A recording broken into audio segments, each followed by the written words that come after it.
அரசியல் களம் நேயர்களுக்கு வணக்கம். இன்றைக்கு நம்ம நேர்களுக்காக மூத்த பத்திரிகையாளர் தமிழா பாண்டியன் அவர்கள் நம்மோடு இருந்திருக்காரு. அவரோடு பேசலாம். சார் வணக்கம். வணக்கம். எடப்பாடி பழனிசாமி அவர்கள் கிட்டத்தட்ட அந்த 25 எம்எல்ஏக்கள் கட்சி பொறுப்புலேருந்து நீக்கிட்டாரு. ஆனால் கட்சியிலேருந்து நீக்கல இல்லையா? ஸோ இதெல்லாம் அவங்க எதிர்பார்க்கலையா? நேற்று பார்த்தீங்கன்னா வேலுமணி அவர்கள் டோன்லாம் சின்ன மாறுதல் ஏற்பட்டிருக்குது. இறங்கி வர டோனில் பேசுகிறாரு. இன்னைக்கு காலையில் பார்த்தீங்கன்னா கேசி வீரமணி அந்த டீம்லேருந்து எடப்பாடி டீமுக்கு வந்துட்டாரு. 24 எம்எல்ஏல 15-20 பேர் போக போகிறாங்க. ஏன்னா 25 பேர் அமைச்சர் கேட்டு தான் அங்கே போனது. அமைச்சர் கேட்டு அங்கே போனாங்க. இப்போ 4 அமைச்சர் தரணுங்கிறார். யார்? விஜய். ஆமாம், அதுவும் இப்போ பதவிகள்லாம் இருக்கு. வார அமைச்சர் பதவி தரனாங்க. இப்போ எடப்பாடி சுப்ரீம் கோர்ட்டுக்கு போய் இந்த வழக்கு நான் சட்டப்படி ஃபார்ம் 17 அதிமுக லெட்டர் பேடில் இவர்களுக்கு நான் கொடுத்தேன். அதிமுகவுடைய எம்எல்ஏவாக வெற்றி பெற்று அதிமுக எம்எல்ஏவாகவே ஓய்வு பெறுவதற்கான லெட்டர். அதை மீறிட்டாங்க. கொறடா அக்னி கிருஷ்ணமூர்த்தி அவர் கட்டுப்பாட்டில் தான் இவர்கள்லாம் செயல்படணும். ஆனால் கொறடாக்குன்னு சபாநாயகர் ஒப்புதல் கொடுக்கல இல்லையா? சபாநாயகர் ஒப்புதல் கொடுத்தது செல்லுபடியாகும். அவங்க கட்சி கொறடா தேர்ந்தெடுத்துட்டாங்கல்ல. அதான் அது ஒரு ரிஜிஸ்ட்ரேஷன் பார்ட்டி. அதுக்கு அது இந்திய தேர்தல் ஆணையத்தால் அங்கீகரிக்கப்பட்டது. அப்போ அவங்க கொறடா தற்காலிகமோ டெம்பரவரி அவ தான் கொறடா.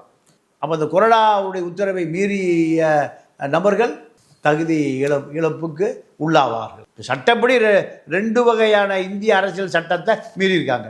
ஒன்று கொறடா உத்தரவு, ஒன்று கட்சியினுடைய தேர்தல் விதிப்படி கட்சி எடப்பாடி பழனிசாமி எதை உத்தரவிடுகிறாரோ அதுதான் ஓடுபடும். சுப்ரீம் கோர்ட்டுக்கு போன 2 பேர் இந்த வழக்கு விசாரணைக்கு ஏற்றுக்கொள்ளப்பட்டால் இவர்களுக்கு மந்திரி பதவி கிடைக்காது. அப்போ இவ்வளோ விஷயம் இருக்குது. இது எல்லாமே விஜயால் உருவாக்கப்பட்டது, ஆதவால் உருவாக்கப்பட்டது, செங்கோட்டையினால் உருவாக்கப்பட்டது. இது எப்படி அரசியலாக மாறும்? இல்லை, அவங்க சொல்கிற காரணம் திமுகவோட கூட்டணி சேர முயற்சி பண்ணார் எடப்பாடி. இவரும் சேர்ந்தானே திமுகவில் சேர்ந்து மந்திரியானா எடப்பாடி சிஎம் ஆனா வேலுமணி அமைச்சர். வேலுமணி வேண்டான்ட்டாரா? சண்முகம் அமைச்சர் வேண்டான்னு சொன்னாரா? இவர்கள் அலையா இருக்குல்ல.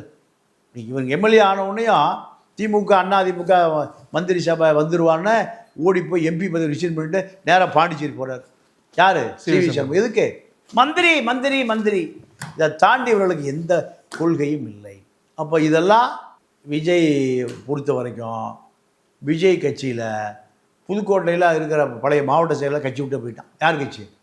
விஜய் கட்சி விட்டே போயிட்டான். ஏன்? நான் விஜய் பாஸ்கரோட 5 வருஷம் சண்டை போட்டேன். ரசிகர் மன்றத்தில் சண்டை போட்டேன். ஷோபான்னு ஒரு ஐஏஎஸ் அதிகாரி எங்கள் புதுக்கோட்டை மாவட்டத்தில் இருந்தவரை கொலை முயற்சி காரை பல்ட்டி அடிக்குது. ஷோபா ஐஏஎஸ் அந்த அம்மா நேராக விஜய் வீட்டுக்கு போயிடுச்சு. விஜய் வீட்டுக்கு நேற்று போய் அது சாலி கிராமத்தில் விஜய் பக்கத்து வீடான். விஜய் கஷ்டப்படும் போது 10 லட்சம் பணம் கொடுத்தா அனுப்பிச்சு தான். இப்போ அந்த என்னை கொலகார பாவிக என்னை கொள்றதுக்கெல்லாம் முயற்சி பண்ணால் 2 தாசில்தாரை காணா, ஒரு வீடியோவை காணான்னு அந்த அம்மா போய் எங்கள் கண்ணீர் விட்ட பிறகு இப்போ அந்த அம்மா சரி நான் பார்த்துக்கிறேன், இந்த விஜய் பாஸ்கர் பார்த்துக்கிறேன். இப்போ அந்த அம்மா அக்ரி செக்ரட்டரியாக போகுது. இந்த குற்றவாளிகள் எவ்வளோ பெரிய மாஸ் குற்றவாளிகள் பாரு. இதையெல்லாம் வைத்து கொண்டு அதிமுகவில் ஊழல் சுமத்தப்பட்டதான் இந்த அமைச்சர்கள் பூரா. மக்களே ஓட்டு போடலை. பல முறை அதிமுக தோல்வியடைந்த காரணம் இந்த முன்னாள் அமைச்சர்கள் தான். இப்போ இவர்கள் தான் விஜயை தாங்கி பிடிப்பார்கள், தூக்கி பிடிப்பார்கள்னா இந்த ஆட்சி தீய ஆட்சியா தூய ஆட்சியா நீங்களே முடிவு செய்து கொள்ளுங்கள். விஜய் சொல்கிற மாதிரி தான், நான் தீய சக்தி தான் ஒழிக்கணும். ஒழிச்சு முடிஞ்சு அதிகாரம் வந்தோடனே நேராக தீய சக்தியில் போய் சரண்டரான ஒரு தூய சக்தி. ஆனால் எடப்பாடி பழனிசாமி அவர்கள்ட்ட கட்சி கையில் வந்ததுக்கப்புறம் ஒரு முறை கூட ஜெயிக்கல இல்லையா? எல்லா தேர்தலையும் தோல்வி. 2 நாடாளுமன்ற தேர்தல், 2 சட்டமன்ற தேர்தல். ஸோ வெகுண்டேல தானே செய்வாங்க. 13 ஆண்டு காலம் கருணாநிதிக்கு ஓட்டே ஒன்றும் போடல. எம்ஜிஆர் முதலமைச்சர் ஆன பிறகு எத்தனை வருஷம்? 13 ஆண்டு காலம் கருணாநிதி ஒரு கார் ஓட்டுறதுக்கு ஆள் இல்லாமல் எம்ஜிஆர் முதலமைச்சராக இருந்த காலத்தில் நானே பல இடத்துல பார்த்துருக்கேன். எம்எல்ஏ ஹாஸ்பிட்டலில் கார் அப்படி ஆட்சிக்கு இல்லையா? அட்லீஸ்ட் அவர் எதிர்கட்சியாவது இருக்க முடிஞ்சது. இப்போ 3வது ஒரு கட்சி 3வது இடத்து தள்ளிட்டாங்கல்ல. கருணாநிதி ஒரே ஒரு எம்எல்ஏ தாங்க இருந்தார். கருணாநிதி ஒரே ஒரு எம்எல்ஏ, அதுவும் உள்ளே வரமாட்டார். ஜெயலலிதா முதலமைச்சராவான்னு கருணாநிதி கற்பனையே பண்ணலை. ஜெயலலிதா எம்ஜிஆரே முதலமைச்சர் கருணாநிதி கற்பனை பண்ணலை. கருணாநிதிக்கு அன்றைக்கி இருக்கிற பூரா நம்ம வெற்றிவேல் சொன்ன மாதிரி, கிளிசூசி சொன்ன மாதிரி உலகத் தலைவரே அவர் தாங்க. உலக தமிழினத்தினுடைய ஒப்பற்ற தலைவர். ஒரு இப்போ கரு பிடிச்சிட்டால அந்த கருவுக்கு அவர் தாங்க தலைவர். இப்படியெல்லாம் சொன்னாங்க. கடைசியில் ஆளே அட்ரஸ் இல்லாமல் போய் 13 ஆண்டு கால எம்ஜிஆர்கிட்ட தண்ணி குடித்தார். இதெல்லாம் வரலாறு. அதனால் எம்ஜிஆர் கட்சி அழிஞ்சே போகாது. யார் இருந்தாலும் இன்னைக்கு 25% ஓட்டை வாங்கி நிற்கிது. இந்த ஊழல் பேர்வழிகள்லாம் கிளம்பிட்டான் விஜய் பார்க்குறேன். அவரெல்லாம் போனாலும் அந்த இடத்துல வேற ஒரு தலைவர்கள் கொண்டு வர முடியும்னு நினைக்கிறீங்களா? எடப்பாடி அவர்னால 100 பேரை கொண்டு வர முடியும் சார். அங்கே கட்சி தலைவர் யாருன்னா ரெட்டையில தான். ரெட்டையில் இல்லைன்னா யாரும் ஜெயிக்க மாட்டான். ரெட்டையில் இல்லைன்னா யாரும் அங்கே வெற்றி பெற முடியும். அதனால் அந்த கட்சியினுடைய தலைவர் இவர்களெல்லாம் நிரந்தர தலைவர்கள் அல்ல. நிரந்தர தலைவர் எது? ரெட்டலை.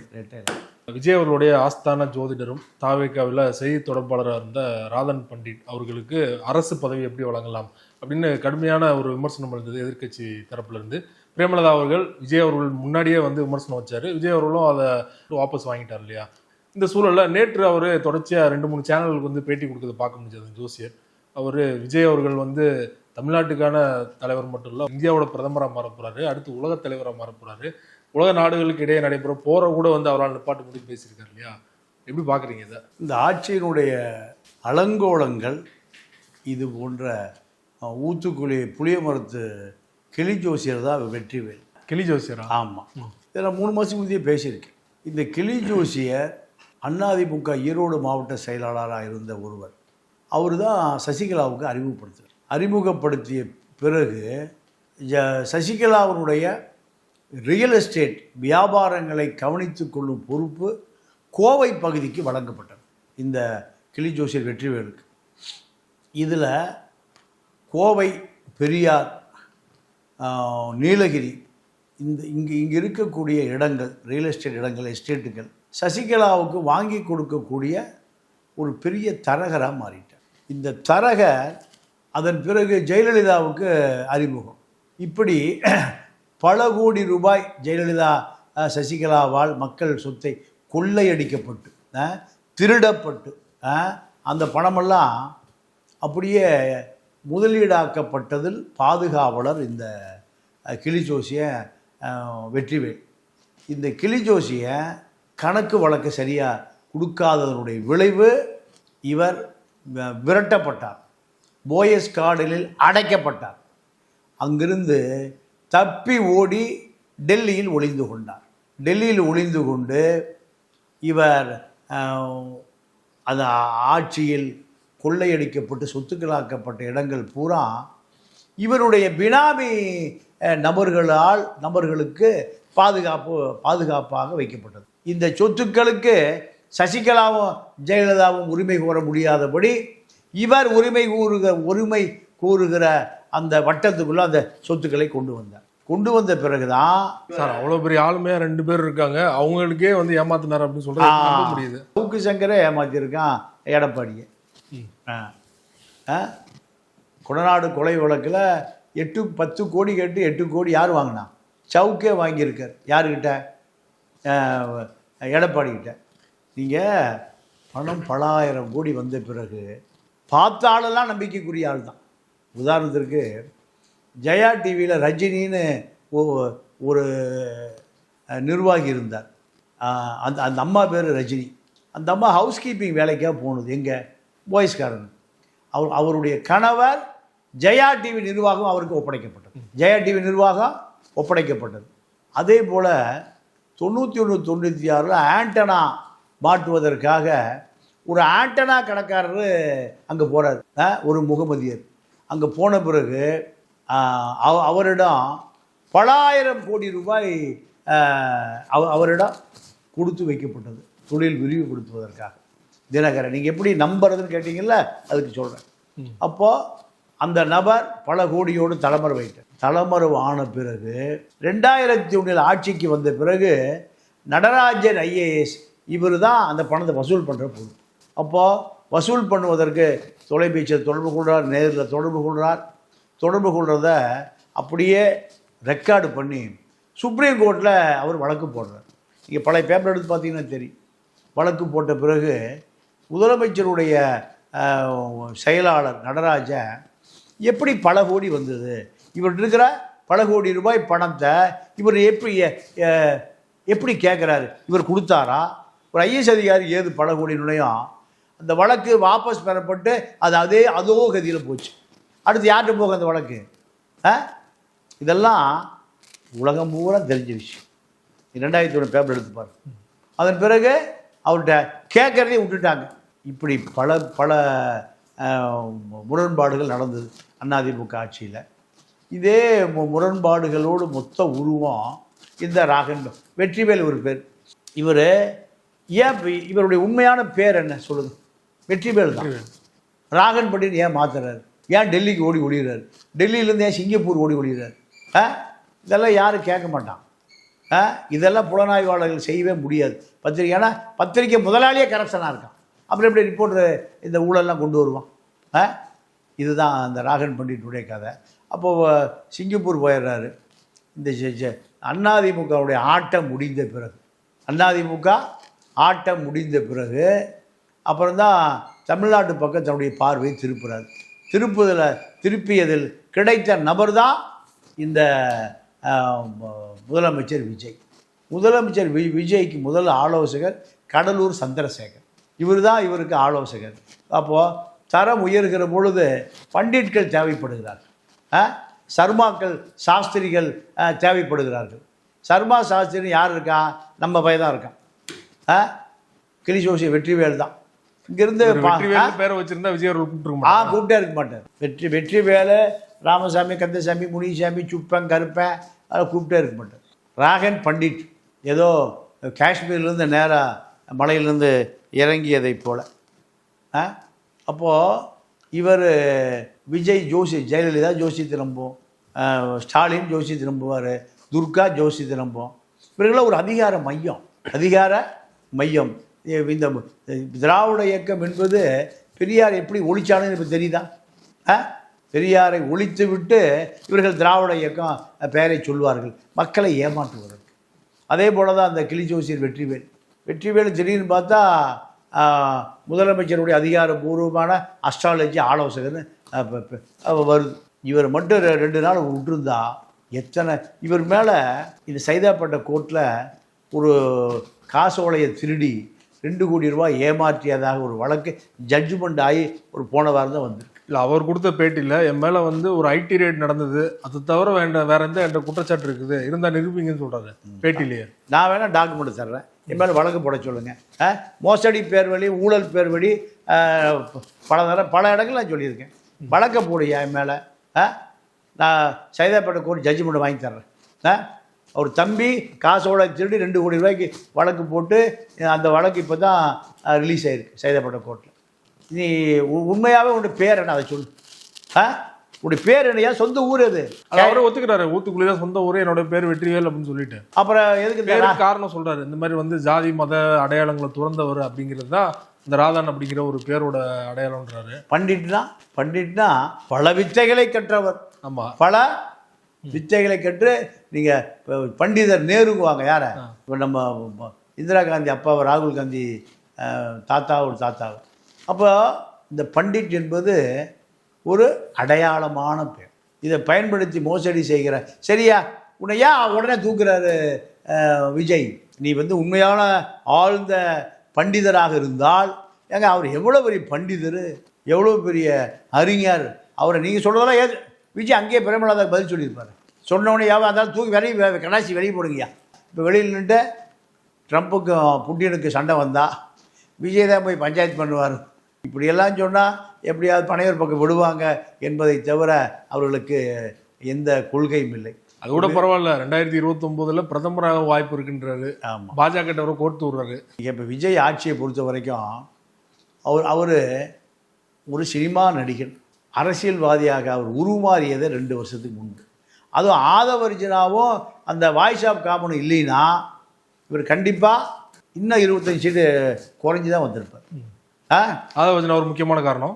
ஆதவர்ஜனா தான் இவருடைய 25 ஆண்டு கால சினிமா வாழ்க்கையை 7 வருஷமாக தக்க வைத்து கொண்டு இந்த சமூக வலைதளத்தை முழுமையாக பயன்படுத்தி ரஜினி, கமல், அஜித் இப்படி பல பேரை காலி பண்ணி இவரை காப்பாற்றியவர் ஜெகதீஷ் பழனிசாமி. 25 வருஷம் உழைப்பை 7 ஆண்டில் மிகப்பெரிய பூஸ்ட் பண்ணது ஜெகதீஷ் பழனிசாமி. அதை மொத்தமாக அரசியல் ஆக்கியது ஆதவர்ஜுனா. ஏன் ஸ்டாலின் அங்கிள் இதெல்லாம் ஆதவர்ஜுனோடைய மூளை. ஏன்னா ஆதவர்ஜுன ஸ்டாலின் எங்கேயும் சொல்லிட்டு இருந்தார். யாரோட இருந்தவர் பல சபரீஷை கொண்டு இருந்தார்.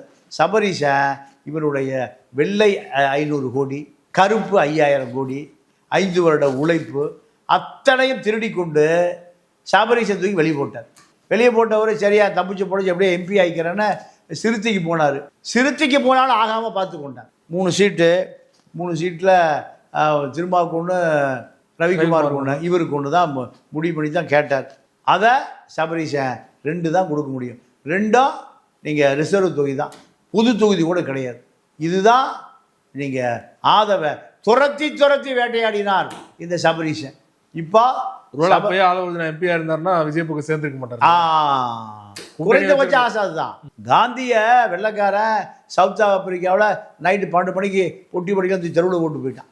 ஆங்கிலேயர்கள் அமர்ந்து போகக்கூடிய முதல் வகுப்பு பெட்டியில் ரயிலில் காந்தி கோட்டு சூட்டு டை கட்டிட்டு பாரிஸ்டராக ரயிலில் போகிறார். ஆங்கிலேயனுக்கு இன்றைக்கி சீட்டு வேணும்னா அவன் யாரை வேணால் தூக்கி போடுவான். அப்படி நடுராத்திரில் தூக்கி போட்டவர் தான் உட்காந்து மானத்தை பார்த்துட்டு இருக்கார் ரயில்வே ஸ்டேஷனில். ஆள் அறவமே இல்லை. நமக்கே இந்த நிலைமைனா நம்ம நாட்டு மக்களுக்கு இந்த ஆங்கிலம் என்ன பண்ணுவான்? கிளம்புடா இந்தியாவுக்கு புடுறா கப்பலைன்னு ஏறி வந்தார். இல்லைன்னா இந்தியாவில் காந்தியும் சுதந்திர போராட்டம் இல்லாமல் நாசமாக போயிருக்கு. வந்து ஒன்றும் பண்ணலை, அவர் அடிமையாக போனார். விஜய் ஸ்டாலின் வீட்டுக்கு போன மாதிரி காந்தி பிரிட்டிஷ்காரன் சரண்டர் ஆகிட்டார். அது வேறு விஷயம். எதிர்த்து போராடியவர் நேதாஜி தான். இப்போ ஸ்டாலின் அவர்கள் வீட்டுக்கு போனது வந்து ஒரு அரசியல் நாகரிகமாக பார்க்கக்கூடாதா? இல்லை, அரசியல் நாகரிகம் எப்படி இது பார்க்குறது? ஜெயலலிதா கருணாநிதி வீட்டுக்கு போயிருக்கா, பேப்பர் வெயிட்டில் அடிச்சு தெரியுமா? செங்கோட்டை தான் காப்பாற்றி 1 மாதம் ஒழிஞ்சிருந்தார் எங்கள் பாய்ஸ் கார்டனில். ஏன்? அதிமுகவும் திமுகவும் கீரியும் பாம்பு. இவர் ஏன் அவன் வீட்டுக்கு போனார்னா, என் மீது எந்த வழக்கும் போட்டுறாரு, உன் மீது நான் எந்த வழக்கும் போடலை, உன்னை நான் காப்பாற்றுகிறேன், உன்னுடைய ஊழலை நான் காப்பாற்றுகிறேன், நான் திருட போகிறேன், என் மேலே நான் இப்போ பொட்டி வாங்க போகிறேன். 5 ஆண்டு காலம் பொட்டி கொடுத்தது அத்தனை பொட்டியும் உன் வீட்டில் தான் கொடுத்தான். இப்போ என் வீட்டுக்கு வர போகிறான். அப்போ உனக்கு தெரியுமில்ல யார் யார் பொட்டி கொடுக்குறான்னு. ஒரே அறிக்கையில் விஜயுடைய அரசியல் வாழ்க்கையை 5 வருஷம் தள்ளி போட முடியும். யாரால்? ஸ்டாலினால். எத்தனை வருஷம்? ஒரே அறிக்கை ஸ்டாலின் நினச்சிருந்தா 5 ஆண்டு காலம் விஜயனுடைய வாழ்க்கையை தள்ளி போடப்பட்டிருக்கும். பில்டர்ஸ் அசோசியேஷன் 2000 கோடி ரூபாய் பேரம் பேசி 1000 கோடி ரூபாய் ஆதவ அர்ஜுனா வழியாக மார்டினுக்கு போனது ஸ்டாலினுக்கு தெரியும். இதை வெளியே சொல்லியிருந்தால் என்ன ஆயிருக்கு? எதையுமே சொல்ல மாட்டார் இனிமேல். அதான் உதயநிதி சொல்லிட்டாரு, நாங்கள் 2 பேரும் சமரசமாக போய்க்கொள்கிறோம். உன்னை பற்றி நான் பேசுவதில்லை, என்னை பற்றி நீ பேசுவதில்லை. 2 நடிகர்களும் 2 நடிகர்களும் நீங்கள் தீய சக்தி இதுக்கு தானே அவனுக்கு ஓட்டு போட்டான். தீய சக்தி கொள்ளை அடித்து வச்சுருக்கீங்க எத்தனையோ 1000 கோடி, இதுக்கு தானே உனக்கு ஓட்டு போட்டான். அங்கே போய் நான் வர்றேன், யார் தனியாக பேசணும். தனியாக துரைமுருகன் இருந்தாரா அந்த கட்சி பொதுச் செயலாளர், டிஆர் பாலு, யார் போனால் டிஆர் பாலை பார்க்காம போக முடியாது. எல்லாம் வராதிங்கப்பா, என்கிட்ட சரணாகதி அடைகிறார். என் மீது வழக்கே போட மாட்டார். செந்தில் பாலாஜி 10 ரூபா பாட்டில் வழக்கே போட மாட்டார். மகேஷ் பொய்யாமொழி வழக்கே போட மாட்டார். உதயநிதி SCTCயில் சேலம் மேனேஜர் மோகன் கடைசியில் 700 போஸ்டிங் போட்டாங்க. ஒரு ஆளுக்கு 7 லட்சம் ரூபா, 500 கோடி ரூபா உதயநிதிட்ட பொட்டியை கொடுத்தவர் தான் SCTC சேலம் டெப்போ மேனேஜர் மோகன். விசாரிப்பாரா? எந்த வழக்கு இருக்காது எழுதி வச்சுங்க. திமுக மீது எந்த வழக்கும் இருக்காது. திமுக எங்கெல்லாம் ஊழல் பண்ணாங்களோ அந்த ஊழலை கவுண்ட் டவுன் ஸ்டார்ட். உன்னை நான் பார்க்காத, என்ன நீ பார்க்காத. அப்போ வீட்டுக்கு போய் சரண்டர் தானே ஆகணும். இல்லை சார், அவர் ஸ்டாலின் அவர்கள் வீட்டுக்கு மட்டும் போனால் நீங்கள் விமர்சனம் வைக்கலாம். என் அன்புமணி வீட்டுக்கு போகிறாரு, என் சீமான் அவர்கள் வீட்டுக்கே போகிறாரு இல்லையா? அதுக்கு என்ன காரணம் நீங்கள் சொல்லுங்கள். என்ன காரணம்? ஊழல் பண்ணுறதை சீமா அறிக்கை விடுவார், ஊழல் பண்ணால் சீமா அறிக்கை விடுவார். இப்போ அறிக்கையெல்லாம் விட மாட்டார், பேச மாட்டார். பேசவே மாட்டார். 5 வருஷம் நீங்கள் பாருங்கள், பெட்டி போலினா பேசுவார், பெட்டி போனால் பேச மாட்டார். இதுதான் 2 பேருக்கும் உள்ள ஒப்பந்தம். 5 வருஷம் எந்த சண்டை சச்சரவு இருக்கா சார்? பதவி ஏற்கும்போதே சொன்னார் சார், நான் ஊழலும் செய்ய மாட்டேன், ஊழல் பண்ணுறவங்களை விட மாட்டேன், நான் மட்டும் தான் பவர் சென்டர் தெளிவாக சொல்லிட்டார்ல. சரி, நேற்று நடந்த PWD ரிவ்யூ மீட்டிங்க்கு ஆதவ அர்ஜுனா என்ன சம்மந்தம் சொல்லுங்கள்? அங்கே எதுக்கு போனார்? அங்கே போனது காரணம் என்ன? பில்டர் அசோசியேஷன் மீட்டிங்கில் கலந்து கொண்டது காரணம் என்ன? SN ஜெயமுருகன் மதுபான ஆலை அதிபர் அவர் சந்திச்சதுக்கு காரணம் என்ன? எல்லா மக்களுக்கு வாரி வழங்குவதற்கா இவர் வழக்கு ரோல்ஸ் ராய்ஸ் கார் வழக்கில் ஆஜரான வழக்கறிஞர் பணிக்கர் பேரன். யார் பணிக்கர்?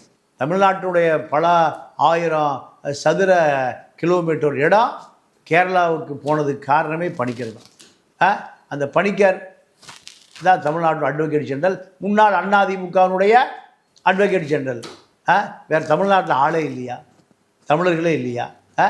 காரணம் அவர் காப்பாற்றுவதற்கு தனக்கு நம்பிக்கையான ஆட்கள் தேவை. இதுதான் ஆட்சி. இந்த ஆட்சியை காப்பாற்றுவது என்பது கனவிலும் நடக்காது. எப்படி திமுக மக்களிடமிருந்து அந்நியப்படுத்தப்பட்டதோ அதே போன்ற நடவடிக்கைகள் கவுண்ட் டவுன். எம்ஜிஆருக்கு ஃபைனான்சியர் உடையார் இருந்தார், ராமசாமி உடையார். சாராய பணத்தில் வந்த அந்த காசுகளை பூரா எம்ஜிஆர் யார்கிட்ட கொடுத்து வச்சுருந்தார்? ராமசாமி உடையார்கிட்ட கொடுத்து வச்சுருந்தார். ராமசாமி உடையார் எம்ஜிஆர் மரணம் அடைந்த பிறகு அந்த சாராய காசில், லஞ்ச பணத்தில், ஊழல் பணத்தில் எம்ஜிஆர் பேரில் ஒரு மருத்துவமனை கட்டினார். அதான் ராமச்சந்திரா மெடிக்கல் காலேஜ். 100 ஏக்கரை ஏறி இடம். ஆனால் எம்ஜிஆர் கொடநாடோ ரெட் ஜெயிண்டோ சொத்தோ சோகமெல்லாம் சம்பாதிக்க எடுத்துகிட்டு போங்கடான்னு மக்களை கொடுத்துட்டு போயிட்டார். எத்தனை பேர் எம்ஜிஆரை போல வாழ முடியும்? உங்களுக்கு பொண்டாட்டி இல்லை, குழந்தை இல்லை, பையன் இன்சியலே எடுத்துட்டான். எதுக்கு உங்களுக்கு லஞ்சம்? கட்சி நடத்துறதுக்கா? ஆதவ அர்ஜுனா எதுக்கு? மார்ட்டின் மனைவிக்கு அதிமுகவில் பொறுப்பு, எம்எல்ஏ. அந்த அம்மா தாவேகா பதவியேற்பில் அழைப்புதல் கொடுக்கப்பட்டு அங்கே அமர வைக்கப்பட்டிருக்கிறார். அந்த அம்மா தான் அதிமுகவை உடைப்பதற்கான ஆணிவேர். மருமகன் அமைச்சராகிறாரு, அதனால வந்திருக்கலாம் இல்லையா பார்க்கறதுக்கு? மருமகன் அமைச்சரானா தாவேகாவை எதிர்த்து அதிமுக எந்த அமைச்சர் போனாங்க, எந்த கட்சி உறுப்பினர் போனான் அதை பார்க்குறதுக்கு? அப்போது இதெல்லாம் எந்த நாகரீக மரபும் இல்லை. ஜெயலலிதா எந்த காலத்தில் கருணாநிதி வீட்டுக்கு போச்சு? கருணாநிதி குடும்பத்திலேருந்து நிறைய பேர் இருக்காங்க. அதிமுக அமைச்சரவை பதவி எடுக்கும்போது கருணாநிதி பேரன், பேத்தி, மகன், மருமகன் எல்லாம் போய் பார்த்தாங்களா? கருணாநிதியுடைய மகன் மறைந்த முத்து ஜெயலலிதா கொடுத்து 5 லட்சத்துக்கு வாங்கிட்டு போனார். இப்போ இந்த அரசை பொறுத்தவரை திராவிட இயக்கம் செய்த ஊழல்களை செய்ய ஆரம்பித்து விட்டது. இப்போதானே வந்திருக்காங்க, அதுக்குள்ள ஒரு முன்முடிவு வர முடியுமா? 6 மாதம் பார்ப்பங்க. பிரதீப் யாதவ்னு ஒரு ஐஏஎஸ் அதிகாரி, செங்கோட்டை வீட்டில் என்ன வேலை சொல்லுங்க?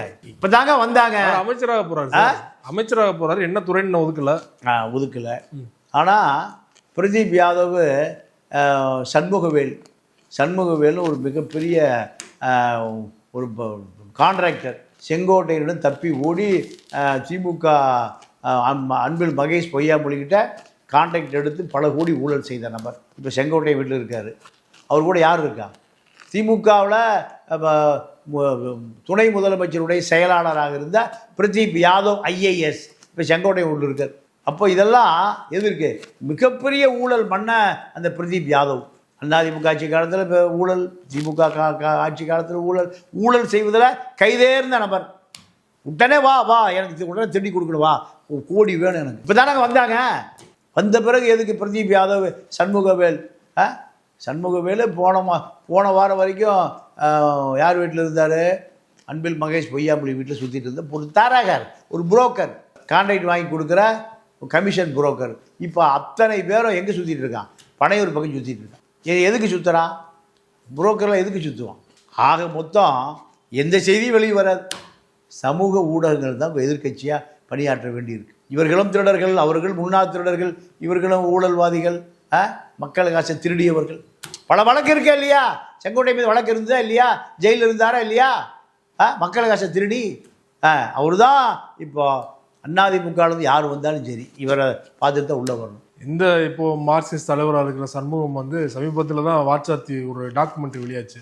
அதில் பேசும்போது பார்த்தீங்கன்னா ஒரு 2 மாதம் தான் இருக்கும். என்னை கொலை பண்ண சொன்னவர் செங்கோட்டையன், நான் உயிர் படைச்சது பெரிய விஷயம் என்னாரு. கம்யூனிஸ்ட் அலுவலகத்தில் 2 பேரும் கட்டி பிடிச்சிட்டு இருக்காங்க. அதுதான் சந்தர்ப்பவாத அரசியல். அதுதான் இப்போ அதிமுகவை உடைத்து கொண்டு அத்தனை பேரும் இப்போ கொறடா சொல்லி மீறி எடப்பாடி பழனிசாமி ஃபார்ம் 17 கொடுத்ததை மீறி யாருக்கு ஓட்டு போட்டிருக்காங்க? விஜய்க்கு. விஜய்க்கு. அப்போது இப்படி ஊழல்வாதிகள் உங்களுக்கு தேவை. ஊழல்வாதிகளை வைத்து நீங்கள் ஆட்சி நடத்த போகிற நீங்கள் ஊழலே இல்லைன்னு சொல்லிட முடியுமா உங்கள் மேலே? இது பாஜகவினுடைய கண்களிலிருந்து தப்பவே முடியாது. மார்ட்டின் குடும்பம் இப்போ முழு தாவேக்காவை கட்டுப்பாட்டில் எடுத்திருக்கிறது. முழு அது ஒரு 5 லட்சம் கோடிகளை நீங்கள் பாவ காசு, அத்தனையும் பாவம், ஏழை பாழ லாட்ரி விழுகும்னு கோடிக்கணக்கான ரூபாய் அப்பாவி மக்கள் தமிழ்நாடு, கேரளா, கர்நாடகா, ஆந்திர உழைக்கிற மக்களுடைய உழைப்பு அப்படியே சுரண்டி 5 லட்சம் கோடி சேர்த்து இயேசுடைய நாமத்தை சொல்லுகிற Leema Rose, Martin, Jose Martin, பாவத்தின் சம்பளம் இல்லையா அதெல்லாம்? இப்போ தமிழ்நாட்டில் விஜய் பேரில், ஜோசப் விஜய் பேரில் கொள்ளையடிக்கப்படுகிற மக்களுடைய வரிப்பணம் எங்கே பாதுகாப்பாக போயிட்டுருக்கு? மார்ட்டின் வீட்டுக்கு போயிட்டு. மார்ட்டின் தான் உங்களுக்கு பாதுகாவலரா? காரணம், உங்களை முதலமைச்சர் ஆக்கியதில் இந்த லாட்ரி பணம் பெரும்பங்கு வகிக்கிறது. ஆதவர்ஜனா இதுவரைக்கும் செலவு பண்ண ஒரு 2000-3000 கோடி. இங்கே 23ஆம் தேதி தேர்தல், 15 நாள் போன திருப்பினீங்கன்னா உங்கள் விஜய் உயிரான எது வரைக்கும்? அண்டார்டிகா வரைக்கும். எது வரைக்கும்? உலகம் பூரா அந்த செய்தி போச்சு. இதுக்கு அந்த சமூக வலைதள நிறுவனங்கள் எவ்வளோ வாங்கியிருப்பான்? 500 ரூபா, 1000 ரூபா, 300 ரூபா வாங்கியிருப்பான். $1 மில்லியன் கொடுத்தா தான் இந்த செய்தி. எங்கே? அண்டார்டிகாவில் யாரா விஜய்னு பார்க்குறான்? ஆப்பிரிக்காவில் இருக்கிறவன், உலகத்தில் 4 மூலையில் இருக்கிறவன் அன்னைக்கு ஒரு வாரம் ட்ரெண்டே இதுதான். இது ஏதாவது சில ஆயிரத்தில் நடந்திருக்குமா? சில ஆயிரத்தில் நடந்திருக்குமா சொல்லுங்கள். அதெல்லாம் செலவு பண்ணது ஆதவர்ஜனா தானா? ஆதவர்ஜனாவை தவிர அங்கே செலவு பண்ணக்கூடிய ஆள் யார் இருக்கா? நிர்மல்குமார் செலவு பண்ணுவார் ஒரு 1000 கோடி. வேறு சொல்லுங்கள்.